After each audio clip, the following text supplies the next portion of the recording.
Hello friends. आप कैसे हैं सब? सभी के पेपर कुछ के हो चुके होंगे, कुछ के अभी बाकी रह गए हैं। सीटेट के ईवीएस की क्लास होगी आज। आज का जो ईवीएस रहेगा आपका कुछ हटके है, आपका सीटेट के ही रिलेटिव रहेगा। और ये कुछ अलग भी प्रश्न लिए हमने सीटेट से, जो बेसिक पूछे जाते हैं। एक तो आपका सीडीपी इन्वायरमेंट और एक 15 नंबर सीडीपी के 15 नंबर बेसिक इन्वायरमेंट से, उसी से रिलेटिव हम प्रश्न लेकर आए हैं। और ये प्रश्न कहीं ना कहीं बहुत महत्वपूर्ण रहेंगे। सी टेट हो, आपका कोई सा भी टेट हो या कोई सा भी मान लो, उसी के लिए बहुत महत्वपूर्ण प्रश्न आएंगे आपके। बात कर लेते हैं पहला प्रश्न से। पहला प्रश्न आपका देखिए, नाइट्रोजन स्थिरीकरण के विपरीत नाइट्रोजन का चक्र भाग है। ये प्रश्न कह रहा है कि नाइट्रोजन स्थिरीकरण के विपरीत नाइट्रोजन का चक्र भाग है। विनाइट्रीकरण, अमोनीकरण, नाइट्रीकरण या कार्बोनीकरण। आप लोग टिक लगाइए, 1-2 सेकंड का समय मिलेगा आपको। कौन सा है? तो अगर हम इसकी बात कर लेते हैं इस प्रश्न की, तो आपका जो प्रश्न कह रहा है कि नाइट्रोजन का स्थिरीकरण के विपरीत, तो विपरीत का मतलब उल्टा, तो यह है बी नाइट्रीकरण। A option. बी नाइट्रीकरण क्या है, इसी से रिलेटिव कुछ जानकारी कर लेते हैं। देखिए, वातावरण में उपस्थित नाइट्रोजन का अमोनिया नाइट्राइड तथा नाइट्रेट में परिवर्तन नाइट्रोजन स्थिरीकरण कहलाता है। यानी कि ये वातावरण के अनुसार कह रहा है कि नाइट्रोजन का अमोनिया नाइट्राइड तथा नाइट्रेट में परिवर्तन नाइट्रोजन स्थिरीकरण कहलाता है। अब बात कर लेते हैं बी नाइट्रीकरण क्या है। बी नाइट्रीकरण नाइट्रोजन स्थिरीकरण के विपरीत होने वाली प्रक्रिया है, जिसमें सूक्ष्म जीवाणु मृदा में उपस्थित नाइट्रोजन यौगिक का अपघटन कर रहे हैं। अगर हम इनकी स्वातंत्र की बात कर लेते हैं, तो स्वतंत्रता जो नाइट्रोजन में बदल देते हैं, जिससे ये नाइट्रोजन का स्थिरीकरण नाइट्रीकरण तथा विनाइट्रीकरण की क्रिया नाइट्रोजन चक्र के लिए आवश्यक होती है। नेक्स्ट प्रश्न आपका, दूसरा प्रश्न आपका, ये प्रश्न सभी के लिए होता है, आपकी कंपटीशन परीक्षा के लिए काफ़ी महत्वपूर्ण रहेंगे। एक झील, देखिए एक झील में द्वितीय पोषण स्तर होता है। कवक्का, नितलक, बेंथम्स या जंतु प्लावक या पादप प्लावक।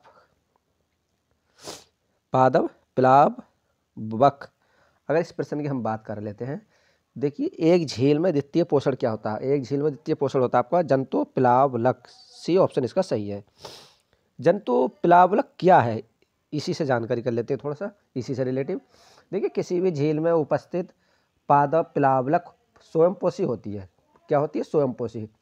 तथा ये इनका जो प्रथम पोषण स्तर होता है, जबकि ये जंतु प्लावक अपने भोजन हेतु पादप प्लावन स्तर पर निर्भर रहते हैं। कौन से? जंतु प्लावक अपने भोजन हेतु पादप प्लाव पर निर्भर रहते हैं। कौन से? जंतु प्लावक किस पे? पादप पर निर्भर रहते हैं तथा ये जंतु प्लावक एक द्वितीय पोषण स्तर होता है। तो ये जंतु प्लावक अपने भोजन किस पर रहते हैं? पादप प्लावर पर यह निर्भर रहते हैं। तो ये क्या है आपका? जंतु प्लावक क्या? द्वितीय पोषण है। प्रथम क्या होगा? प्रथम होगा आपका पादप प्लावक। अगर इसमें पूछ लेता कि प्रथम क्या होगा, अगर इसमें प्रथम पूछ लेता प्रथम क्या होगा, तो आपका पादप।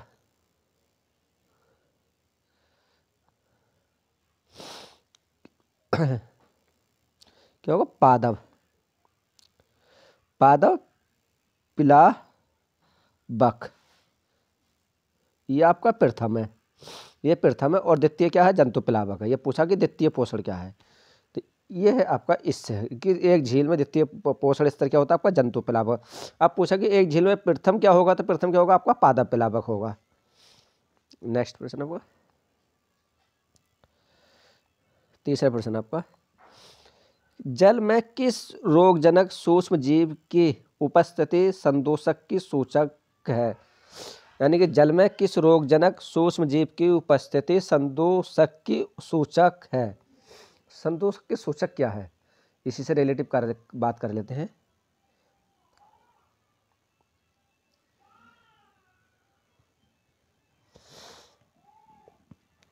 क्या है आपका? कैलिफॉर्म जीवाणु या क्लोरेला या स्पाइरोगाइरा। अगर हम इसी की बात कर लेते हैं तो इसका आपका कैलिफॉर्म जीवाणु, ए आंसर इसका सही है। इसी से थोड़ा सा बात कर लेते हैं, क्या है आपका कैलिफॉर्म जीवाणु, क्या है रिलेटिव है इसी से। देखिए जो पेयजल है, जो पीने योग्य है, पेयजल में कैलिफॉर्म जीवाणु की अधिक संख्या में मौजूदगी संदूषण कंटिन्यूएशन या जंतु प्रदूषण के सूचक के रूप में प्रयुक्त होता है। किसमें? पेयजल में कैलिफॉर्म जीवाणु की अधिक संख्या में मौजूदगी प्रदूषण क्या है, संदूषण या जल प्रदूषण के सूचकांक के रूप में यह प्रयुक्त किया जाता है। नेक्स्ट, तो जुकाम हो रही है। चौथे प्रश्न बात कर लेते हैं, निम्न में से कौन सा राज्य गंगा कार्य योजना द्वितीय चरण में सम्मिलित नहीं है। देखिए प्रश्न कह रहा है कि कौन सा राज्य गंगा कार्य योजना द्वितीय चरण में सम्मिलित नहीं है। झारखंड, उत्तराखंड, मध्य प्रदेश, हरियाणा। हमारे अगर कौन सा नहीं है, अगर हम बात कर लेते हैं, हमारा झारखंड है, झारखंड से बात कर लेते हैं, ये भी है झारखंड, और उत्तराखंड भी है, और इसकी हम बात कर लें हरियाणा भी है, और अगर बात करें नहीं है तो हमारा मध्य प्रदेश, सी आंसर सही है। देखिए जो आपका गंगा कार्य योजना द्वितीय चरण में सम्मिलित राज्य, हमारे राज्य की बात कर लेते हैं, बिहार है, झारखंड है। देखिए बिहार, आपका झारखंड, उत्तराखंड, उत्तर प्रदेश, हरियाणा, पश्चिम बंगाल तथा दिल्ली में है। इसमें अगर बात कर ले नहीं है तो कौन सा नहीं, हमारा मध्य प्रदेश में सम्मिलित नहीं हुआ था। नेक्स्ट, चौथा प्रश्न है, पांचवा, कोयला लाइमस्टोन पेट्रोलियम जंतु कवक सभी संबंधित हैं। जंतु कवक सभी संबंधित हैं ऑक्सीजन चक्र से, फास्फोरस चक्र से, नाइट्रोजन चक्र से या कार्बन चक्र से। तो हमारा अगर इस प्रश्न की हम बात कर लेते हैं, कौन सा प्रश्न सही हो, ऑक्सीजन चक्र से, फास्फोरस चक्र से, नाइट्रोजन चक्र से, कार्बन चक्र से। तो हमारा प्रश्न कौन सा सही है? इसमें अगर हम बात कर लेते हैं इस प्रश्न की, कोयला लाइमस्टोन कौन सा नहीं है, तो आपका एक डी ऑप्शन सही है, कार्बन चक्र। देखिए कार्बन चक्र, देखिए कोयला, लाइमस्टोन या पेट्रोलियम तथा जंतु कवक सभी ये कार्बन चक्र से संबंधित हैं। देखिए ये आपका ऑक्सीजन चक्र, है, और फास्फोरस चक्र है, और नाइट्रोजन चक्र क्या है, ये कोयला, लाइमस्टोन, पेट्रोलियम, जंतु कवक से सभी से संबंधित, हमारा आपका कार्बन चक्र इससे संबंधित नहीं है ये। नेक्स्ट, छठा प्रश्न आपका, निम्नलिखित में से कौन सा अपमार्जक खरपतवार है? अपमार्जक खरपतवार है, सोयाबीन है, बाजरा है, लोबिया है या पार्थेनियम है। पार्थेनियम है। अगर हम इसकी बात कर लेते हैं कौन सा है आपका जो खरपतवार, तो अगर देखिए सोयाबीन, बाजरा या लोबिया क्या हमारी वो है खेती, और पार्थेनियम डी ऑप्शन सही है। पार्थेनियम क्या है देखते बात कर लेते हैं इसी से रिलेटिव। आपका जो पार्थेनियम एक अवमार्जक खरपतवार है, ये हर तरह के वातावरण में तेजी से उगकर फसलों के साथ साथ मनुष्य और पशुओं के लिए भी गंभीर समस्या बन जाता है। ये जैव विविधता एवं पर्यावरण के लिए भी गंभीर खतरा उत्पन्न करता है। ये कौन सा? पार्थेनियम। नेक्स्ट प्रश्न आपका, सातवां प्रश्न कह रहा है आपका, निम्नलिखित में से कौन सा अजैव कारक नहीं है? कौन सा अजैव कारक नहीं है? सूर्य का प्रकाश, जल, अपघटक या ताप नहीं है। अगर हम इसकी बात कर लेते हैं, आपका सूर्य प्रकाश ये जैव है, जल भी है, क्या हमारा जल भी है, और आपका ताप भी। अपघटक नहीं है, सी ऑप्शन सही है। अपघटक क्या है, इसी से रिलेटेड जानकारी कर लेते हैं अपघटक के बारे में। देखिए जो सूर्य का प्रकाश, जल, वायु, तापमान, खनिज पदार्थ आदि पर्यावरण के अजैव कारक है, और जबकि जो पेड़ पौधे, जंतु अपघटक जीवीय या जैव कारक से रिलेटिव है ये। नेक्स्ट, आठवां प्रश्न आपका, सत्य कथन चयन करें। परितंत्र के विभिन्न घटक अग्नोन्नश्रित होते हैं। बी ऑप्शन कह रहा है ऊर्जा का ह्रास एक परितंत्र में पोषक तत्वों की संख्या को सीमित करता है। सी ऑप्शन कह रहा है ओजोन संरक्षण में CFC का प्रमुख योगदान है। डी ऑप्शन कह रहा है मानव क्रियाकलापों द्वारा उत्पन्न कचरा सदैव जैव निम्नीकरण है। अगर हम आठवें प्रश्न की बात कर लेते हैं, तो आपका जो प्रश्न कह रहा है आपका आठवें का डी ऑप्शन सही है, क्योंकि देखिए मानव क्रियाकलापों द्वारा उत्पन्न कचरा सदैव जैव निम्नीकरण है। इसी से मान लेते हैं कि जो हम थोड़ा सा जानकारी कर लेते हैं। देखिए मानव जो क्रियाकलाप द्वारा उत्पन्न कुछ कचरा जैसे प्लास्टिक, DDT, लाइलॉन, शीशा आदि जैव निम्नीकरण नहीं होते, अतः ये प्रश्न इसी से रिलेटिव है ये। अतः ये प्रश्न इसी से रिलेटिव है। सत्य कथन क्या? मानव क्रियाकलाप द्वारा उत्पन्न कचरा सदैव जैव निम्नीकरण है ये। नेक्स्ट 9वां प्रश्न है आपका, निम्नलिखित में से किस क्षेत्र में जैव विविधता अधिकतम होती है? शीतोष्ण वर्षावन, टैगा, उष्णकटिबंधीय वर्षावन या मैंग्रोव? पूछा है कि निम्नलिखित कौन सा क्षेत्र में जैव विविधता अधिकतम होती है? जैव विविधता, तो इसका आंसर सी आंसर सही है, उष्णकटिबंधीय वर्षावन, सी आंसर ठीक है। इसी से रिलेटिव जानकारी कर लेते हैं। देखिए, अगर आप जो उष्णकटिबंधीय वर्षावन की हम बात कर लेते हैं तो जैव विविधता अधिकतम पाई जाती है, क्योंकि यहाँ पे प्राणी व वनस्पति जगत के अधिकतम समृद्ध होने की सभी दशाएं इस क्षेत्र में पाई जाती हैं। अगर उष्णकटिबंधीय जो वर्षावन या विश्व के अधिकांश भागों में विस्तृत है तथा यहाँ पर विश्व की 50% से अधिक प्रजातियाँ विद्यमान रहती हैं। यहाँ पर 50% अधिक दो जातियाँ हैं विद्यमान रहती हैं, मतलब यहाँ पर रहन सहन करती हैं अपना। 10वां प्रश्न कह रहा है, वायु प्रदूषण के संदर्भ में असंगत को पहचाने। वायु प्रदूषण के संगत में असंगत को पहचाने, वायु प्रदूषण के संदर्भ में। तो हमारा सुपोषित, स्मॉग या अम्ल वर्षा। तो अगर आपको जो इस वर्ष की बात कर लेते हैं इस प्रश्न की, तो हमारा सुपोषित, ये आंसर ठीक है। सुपोषित से ही हम रिलेटिव जानकारी कर लेते हैं। सुपोषित है क्या ये आपको आए? देखिए, सुपोषित एक यूट्रोफिकेशन वायु प्रदूषण से संबंधित नहीं है। अगर हम जलवाष्पों में पोषक तत्वों की अत्यधिक वृद्धि में हो जाने की जो घटना के बारे में यूट्रोफिकेशन कहलाती है, इसके कारण शैवाल तथा जलीय पौधों की संख्या में वृद्धि हो जाती है। ये श्वसन क्रिया के लिए जल के अधिकांश ऑक्सीजन को अपने उपयोग में ले लेते हैं। जलाशय में अगर हम जलीय जंतु ऑक्सीजन के अभाव में मरने लगते हैं। इस प्रकार यूट्रोफिकेशन के कारण भी जैव प्रजातियां की विविधता नष्ट होने का आरंभ हो जाती है। नेक्स्ट 11वां प्रश्न आपका, 11वां प्रश्न कह रहा है आपका कि विश्व वन्य जीव सप्ताह कब बनाया जाता है?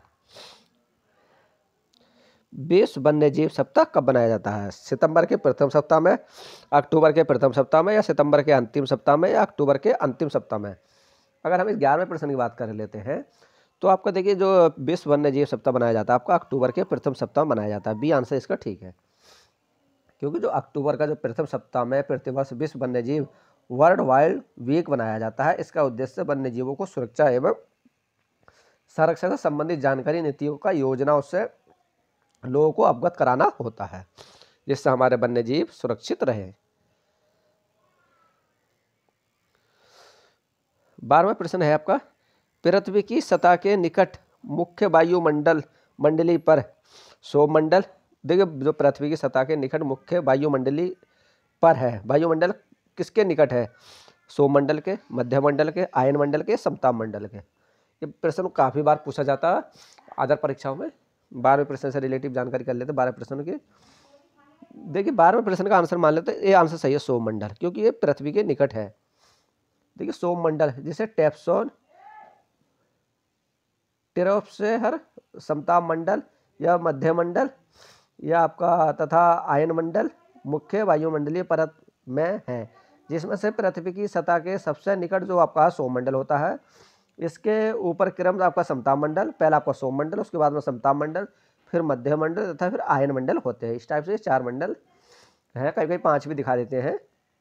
तो पहला हमारे जो पृथ्वी की है सौरमंडल, अगर इसकी ऊंचाई की बात कर ले तो पृथ्वी से समुद्र तल से 16 किलोमीटर तक ऊपर होता है, जिसमें आपकी बरसात, आंधी, तूफान सौरमंडल में ही आते हैं। नेक्स्ट 13वां प्रश्न कह रहा है कि निम्नलिखित देशों में से किसकी जैव विविधता सर्वाधिक है? ब्राजील की, दक्षिण अफ्रीका की, रूस की और भारत की। अगर हम इसकी जैव विविधता की बात कर लेते हैं तो आपका ये आंसर सही है, ब्राजील। क्योंकि देखिए, ब्राजील की जैव विविधता सर्वाधिक है, क्योंकि क्षेत्र तथा जनसंख्या की दृष्टि में ब्राजील दक्षिण अमेरिका का सबसे विशाल देश है। दक्षिण अमेरिका का सबसे विशाल देश कौन सा? हमारा ब्राजील है ये। 14वां प्रश्न आपका, फास्फोरस चक्र अप्रत्यत होता है क्योंकि यह पूर्ण रूप से होता है जलीय परिस्थिति तंत्र के अंदर, स्थानीय परिस्थिति तंत्र के अंदर, अवसादी या गैसीय। अगर हम इसकी बात करें फास्फोरस तथा अप्रत्यक्ष होता है क्योंकि ये पूर्ण रूप होता है, क्या होता है आपका अपसादी। सी आंसर सही है, अपसादी। देखिए फास्फोरस चक्र या अप्रत्यक्ष होता है क्योंकि ये पूर्ण रूप से अपसादी होता है ये। नेक्स्ट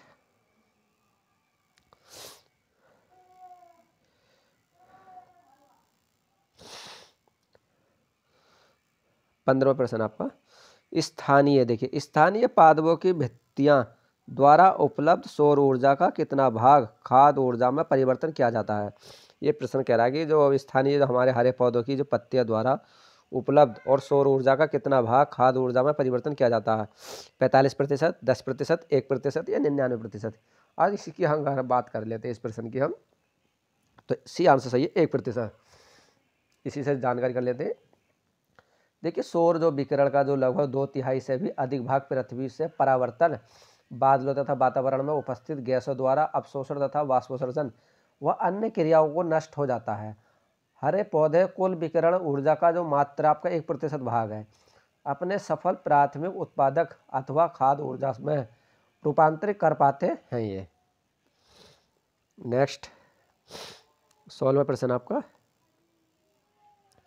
निम्न में से कौन सा जल प्रदूषक नहीं है। देखिए जल प्रदूषक नहीं है आपका ओजोन का संरक्षण के लिए, हरित गृह प्रभाव के लिए, अम्ल वर्षा के लिए या स्मॉल के लिए। अगर हम 16वें प्रश्न की अगर बात कर लेते हैं इसमें कौन सा नहीं है आपका,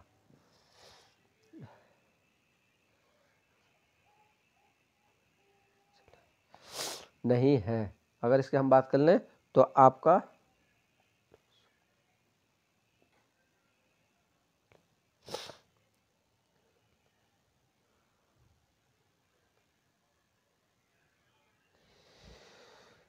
ये प्रश्न थोड़ा सा डाउट है, इस प्रश्न में थोड़ा गड़बड़ हो गया है, इसको छोड़ दीजिए। ओजोन संरक्षण के लिए, हरित प्रभाव के लिए, अच्छा यहाँ पे जो प्रश्न था ये आपका गड़बड़ हो गया है, इसको छोड़ दीजिए। नेक्स्ट प्रश्न देखते हैं। 17वां प्रश्न।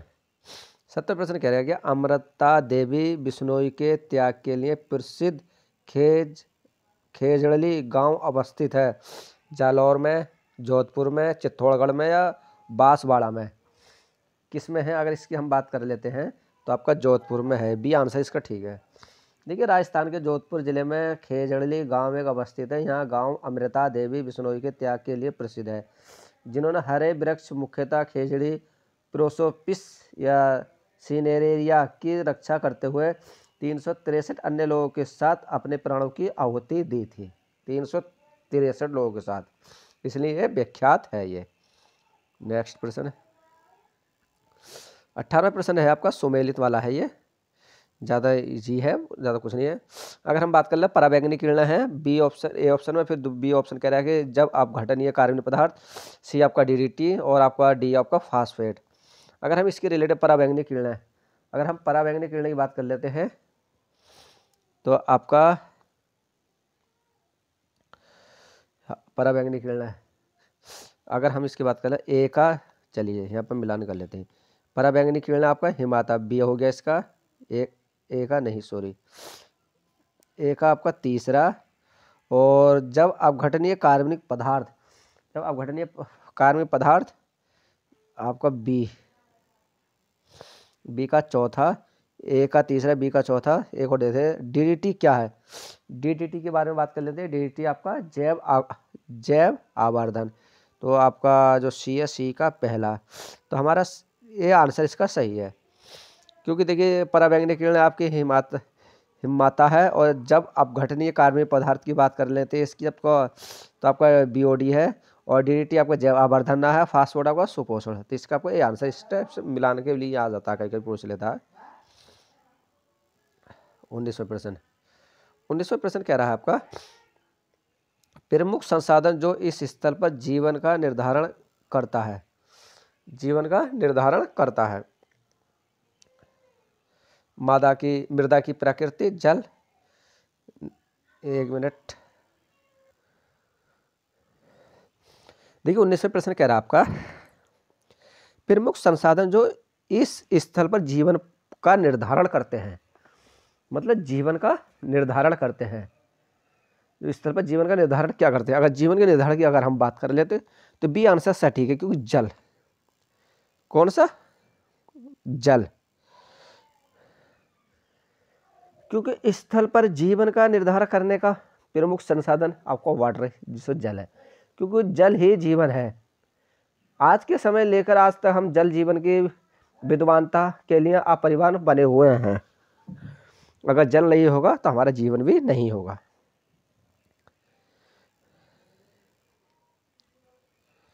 नहर सिंचाई की स्थानीय प्रणाली कोहला लोकप्रिय है, केरल में, आंध्र प्रदेश में, कर्नाटक में, हिमाचल प्रदेश में। कहाँ पर अगर ये फेमस है, अगर इसकी हम बात कर ले तो डी आंसर सही है। कहाँ पर, हिमाचल प्रदेश में। नहर सिंचाई की जो स्थानीय प्रणाली कोल्हा हिमाचल प्रदेश में लोकप्रिय है। नदियों में बह रहे पानी को इन कोल्हों को द्वारा मानव निर्मित नलों में बांट दिया जाता है, जो पानी को पहाड़ी ढालों पर बने कई गांवों में ले जाती है। ये 21वां प्रश्न है आपका। यहाँ की जो स्थलीय परिस्थिति तंत्र में निम्नलिखित में से सर्वाधिक संख्या होती है, अपघटक में, उत्पादक में, प्राथमिक उपभोक्ता में, द्वितीय उपभोक्ता में। अगर हम 21वें प्रश्न की रिलेटिव बात कर लेते हैं 21वें प्रश्न की, तो आपका है अपघटक, ये आंसर सही। अपघटक से रिलेटिव बात कर लेते हैं, अपघटक क्या है। अगर हम किसी भी परिस्थिति तंत्र में सर्वाधिक संख्या अपघटकों की होती है, जिसमें जीवाणु, कवक जैसे सूक्ष्म जीव शामिल होते हैं, ये मृदा जंतु एवं क्या है आपका वनस्पतियों को अपघटित कर अपना पोषण प्राप्त करते हैं। ये 22वां प्रश्न, बायोगैस जैव गैस का क्या है मुख्य घटक, क्या है बायोगैस और जैव गैस का मुख्य घटक क्या है। H2S, N2O या CO2 या CH4। अगर इसकी हम बात कर ले तो डी आंसर सही है, CH4। क्योंकि जो बायोगैस या जैव गैस का मुख्य जो घटक आपका मीथेन है, CH4। बायोगैस में लगभग 55 से 70% मीथेन, जो आपका 34 से 45% आपका कार्बन डाइऑक्साइड तथा सूक्ष्म मात्रा में हाइड्रोजन सल्फाइड अन्य गैसें भी होती हैं इसमें। 23वां प्रश्न है आपका, हरित प्रभाव किससे संबंधित नहीं है। देखो हमारा नहीं निकालना है, किससे संबंधित नहीं है। सुपोषण से, पृथ्वी का औसत तापमान बढ़ता है, या त्वचा कैंसर प्रेरित करता है, या पृथ्वी सतह से ऊष्मा की निकासी को रोकता है। अगर हम 23वें प्रश्न की इसकी बात कर लें, 23वें प्रश्न की, तो किससे रिलेटिव नहीं है, तो आपको ए आंसर सही है, सुपोषण से। सुपोषण के बारे में हमने पहले भी डिस्कस करा था, अब बात कर लेते हैं। देखिए जो जलाशय में जो पोषक तत्वों की अत्यधिक वृद्धि हो जाने की घटना को सुपोषण कहते हैं। ये हरित गृह प्रभाव को संबोधित नहीं करता, जब नहीं करता है।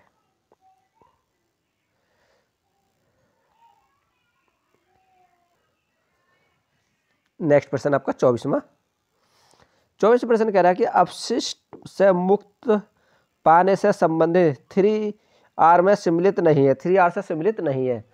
अगर हम 3R से सम्मिलित की बात कर ले, 3R से सम्मिलित क्या नहीं है, कम उपयोग, पुनः उपयोग, पुनरुद्भवन या पुनः चक्र। तो अगर कौन सा उपयोग नहीं है, हमारा सी ऑप्शन सही है, पुनः यानी कि पुनरुद्भवन, सी ऑप्शन ये नहीं है, बाकी है। क्योंकि अपशिष्ट में जो मुक्ति पाने के लिए सम्मिलित 3R, कम उपयोग या पुनः उपयोग या पुनः चक्रण या पुनरुद्भवन, अपशिष्ट से मुक्त पाने के लिए 3R में शामिल नहीं किया गया है। 25वां प्रश्न, निम्नलिखित में से कौन सा SO2 प्रदूषक का सर्वोत्तम सूचकांक है। शैवाल है, लाइकेन है, ब्रोफाइटा है, टेरिडोफाइटा है। निम्नलिखित कौन सा SO2 आपका प्रदूषण में क्या है। अगर इसकी हम बात करें तो बी आंसर सही है, लाइकेन।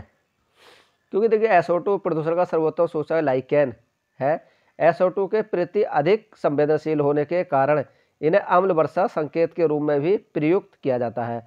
उल्लेखनीय है कि लाइकेन यानी कि थैलोफाइटा समूह के अंतर्गत आता है, जो कि कवक तथा शैवालों के बीच में परस्पर सहजीव संबंध को दर्शाता है। 26वें प्रश्न की बात कर लेते हैं। सत्य कथन को चुनना है हमें।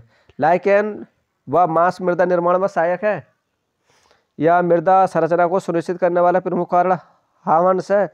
सी ऑप्शन करेगा, सूर्य जल तथा वायु। यहाँ पर वायु आता है, ये गड़बड़ है, थोड़ा सा इसको काट लेते हैं। क्या हो जाएगा आपको, वायु का मृदा निर्माण में योगदान नहीं है। अगर इसकी हम बात कर लें, सूर्य तथा वायु या मृदा निर्माण में कोई योगदान नहीं है, तो इससे आंसर ही ठीक है, सत्य को चुनना है। क्योंकि सूर्य तथा जल वायु यानी वायु का मृदा निर्माण में महत्वपूर्ण योगदान होता है, अतः यह विकल्प सी असत्य मान लेते हैं इस प्रश्न को। वैसे सी आंसर इसका ठीक है। 27वां प्रश्न है, स्मॉग क्या है आपका? स्मॉग ओजोन का धुआं है, या वाहन का अधिक प्रदूषण है, या कोहरा एवं धुआं है, या कोहरा एवं ओजोन है? इस सभी को मालूम होगा इस प्रश्न को, तो सी आंसर सही है, कोहरा एवं धुआं स्मॉग। देखिए स्मॉग एक प्रकार का वायु प्रदूषण है जो हवा में धुएं एवं कोहरे की मिश्रित अवस्था को इंगित करता है। नेक्स्ट प्रश्न आपका 28वां प्रश्न कह रहा है आपका, निम्नलिखित में से कौन सा प्राकृतिक परितंत्र नहीं है? वन है, तालाब है, बगीचा है, झील है। अगर प्राकृतिक तत्व नहीं है तो हमारी इसकी बात कर लेते हैं बगीचा। सी आंसर सही है, प्राकृतिक तत्व नहीं है, क्योंकि बगीचा इसको मनुष्य ने ही, बगीचा मनुष्य तैयार करता है, बना सकता है अपने घर कुछ, या बगीचा जो फुलवाड़ी वगैरह होती है। वन, तालाब या झील ये प्राकृतिक है, क्योंकि कृषि भूमि, एवेरियम, बगीचा आदि रहने के क्रात्मक परिस्थितियों तंत्र का परितंत्र है, जबकि वन, तालाब, झील आदि नदी ये प्राकृतिक परितंत्र हैं। ये रहे फ्रेंड्स आपके 28 प्रश्न। ये प्रश्न सभी के लिए बहुत महत्वपूर्ण रहेंगे, सीटेट से रिलेटिव भी और अदर से भी रिलेटिव। अगर आप नए हो तो हमारे यूट्यूब चैनल को सब्सक्राइब कर लेना। कल से हम डेली बायोलॉजी क्लास कराएंगे। आप जैसा चाहते हो हमें कमेंट बॉक्स में ज़रूर बताएं, बायोलॉजी क्लास कैसी करना चाहते हो, कंपटीशन के हिसाब से, या आपका टीजीटी पीजीटी के, या जैसे भी आपको जो भी आप क्लास करना चाहते हैं यूट्यूब पर, हमें कमेंट बॉक्स में ज़रूर बताएं, उसी पे हम क्लास है रिलेटिव डालेंगे आपको। ओके फ्रेंड्स, कल मिलेंगे। आज थोड़ा सा जुकाम परेशान कर रही है, इसलिए क्लास नहीं हो पा रही। ओके दोस्तों, अपना तैयारी करते रहना, अपना ध्यान लगाओ सही से। मन में ठान लीजिए कि सरकारी नौकरी पानी है तो पानी है, हिम्मत मत हारना जीवन से अपने। ओके बाय दोस्तों।